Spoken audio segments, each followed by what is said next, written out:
एक छोटे कस्बे के बस स्टैंड पर एक मोची रहता था। वह रोज यात्रियों के जूते पॉलिश करके और कभी-कभी टूटी चप्पलें सिलकर अपनी रोजी रोटी चलाता था, लेकिन लोग उसे अक्सर नजरअंदाज कर देते थे और बहुत कम पैसे देते थे।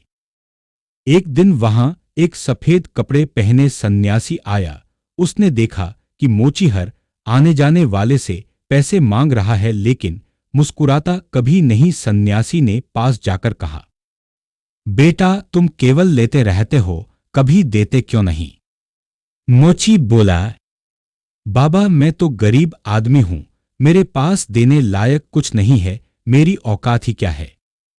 सन्यासी मुस्कुराया और बोला, सच्चा व्यापारी वही है जो देने और लेने दोनों में विश्वास रखता है। अगर तुम सिर्फ लेने की सोचोगे तो दुनिया भी तुम्हें कम ही देगी। कोशिश करो कि तुम भी हर किसी को कुछ लौटाओ। यह कहकर सन्यासी चला गया। मोची को यह बात दिल में लग गई। उसने सोचा, मैं गरीब सही, लेकिन क्या मैं सच में किसी को कुछ नहीं दे सकता? अगले दिन से उसने एक नया नियम बना लिया।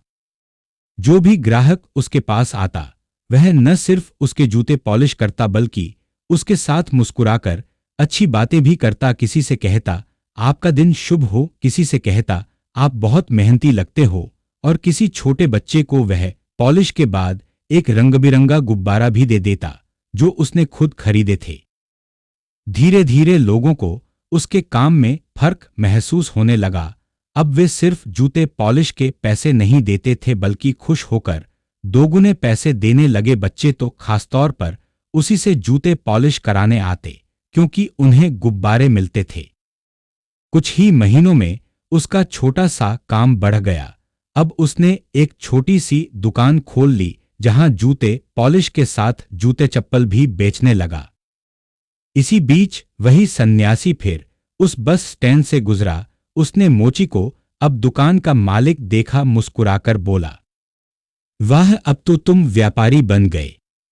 मोची की आंखें चमक उठी। वह बोला, बाबा, आपने सही कहा था। मैं सोचता था कि मैं गरीब हूं, मेरे पास देने को कुछ नहीं है, लेकिन जब मैंने छोटी सी चीजें भी देना शुरू किया, मुस्कान, दुआएं और छोटे तोहफे, तब लोगों ने भी मुझे बहुत कुछ लौटाया। अब समझ गया हूं कि मैं भिखारी नहीं, व्यापारी हूं।